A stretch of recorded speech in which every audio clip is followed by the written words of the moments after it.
Hey TikTokers, it is 4:47 a.m. on March the 31st. Let's lay on my heart to have a little chat with you guys. So, I was diagnosed, actually next month will be 2 years.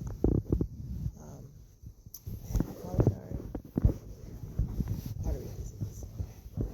And back in 2023, I was going to the gym, working out. I've always been an active person.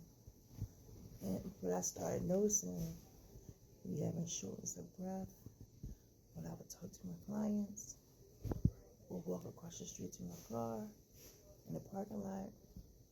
I'm out of breath. So I was like, something is not right. So I talked to my primary doctor, and he sent me for a stress test. So when I get in there, I see the treadmill, so I'm like, oh, I'm going to pass this with flying colors, because I go to the gym. Not felt that terrible. Pictures came out okay, but the point that I failed the treadmill part, so they wanted to look into it more. So I had to have a couple of tests done. And, so finally, they went through my arteries, right, the same spot where they went in here. And they were to look into my heart. They noticed I had blockage. But my blockage wasn't bad because my blood flow was good. So, one more thing. 2022 was one of the best years ever. I went to Egypt, was proposed. No, I got married in 2020. I went to Egypt, got married, and turned 50. In October. November, I'm out dancing with my girls because I love to dance, y'all. And all of a sudden, this pain shot in my heart. And I couldn't even describe it because it wasn't like a stab or anything. I just had this pain in my heart. And I told my girls, I was like, oh my God, my heart is hurting. So I wasn't really paying any attention to it. So I said, all right, I'm going to sit my tail down, take a little break, and get back up and dance. So it happened like 3 separate times that night. I think I was in Safari. And so when that happened, now y'all, that was in November.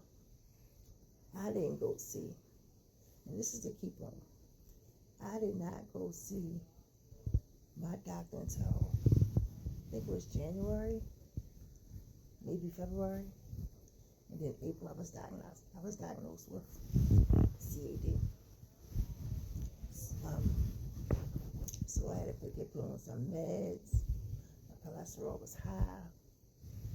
Now, I don't have high blood pressure, but every time I go to the doctors, y'all, I ain't lying, I can just drive in the garage and my heart started racing, just going crazy.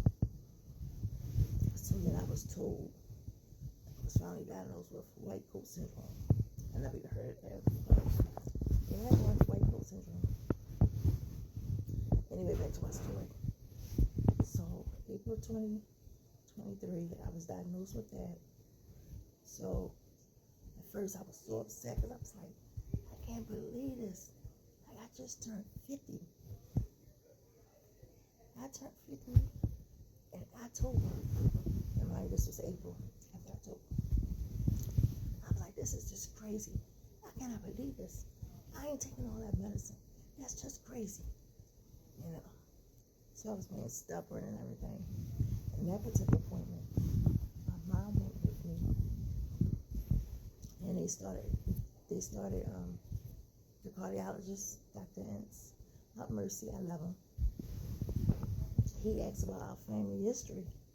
Now, I know about some of this shit on my mom's side and on my father's side. When she got finished listening people, I said, Ma, don't add another person. Because at that time, I was just done. And then he was like, Tiffany, we want you to make it to your mom age and past her age. And then, big news, bad news. He was like, you have a heart of a 70-year-old. Now, mind you, I'm 50. You telling me I have a heart of a 70-year-old? I just got up, left the room, crying. I was so upset. I couldn't believe it. And y'all, don't y'all know, for like 2 days straight, every time I looked in the mirror, I saw this old, wrinkled 70-year-old person. And you know we don't even crack like that. It was horrible. So when I had left the room, I got to the elevator. And it was crazy because that particular day I went to the hospital. Going up the elevator, I saw people with their legs were cut off, arms cut off. And I just kept looking like, damn. So after I got the news about my heart and everything, he was telling me how I have a heart of a 70-year-old, so I really need to take this serious. And after I done cried like a baby and act childish, left out of his room, went to the elevator. I went to the elevator, and there was a lady out there, and I think she was just sitting there waiting. And then she was like, sweetie, you look like you need a hug. So she gave me a hug, and she was telling me her story, that she was fighting cancer. So I was sitting there like, oh my God. So I hugged her, and then the elevator door opened, and here's another man in the wheelchair, legs gone. I was like, all right, God, I got it. I should be grateful. I still got all my limbs. I can fix this. Like, I just need to do what I got to do. And I thank him for showing me and opening my eyes at that particular time, that this is serious. So, yeah, I changed my eating habits. I stopped eating meat. And, oh my goodness, y'all. He gave me 3 sheets of paper, what I can't have. And I was sitting there looking at him like, really? Well, what am I supposed to eat? Because this right here, it was like I couldn't have nothing. So I dealt with that.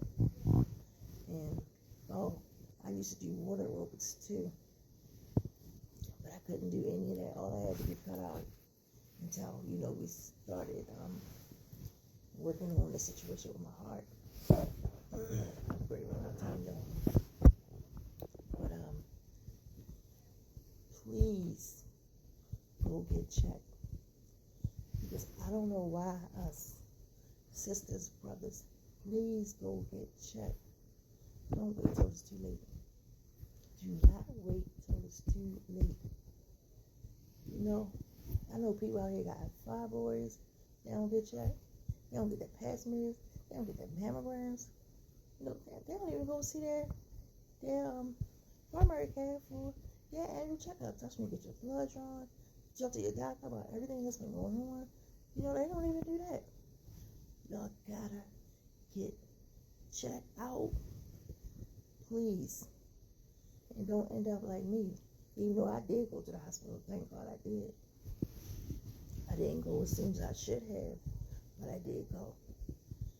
And there's going to be a part 2 to this. Of how I got where I am now. God bless you guys. Power me. I love you.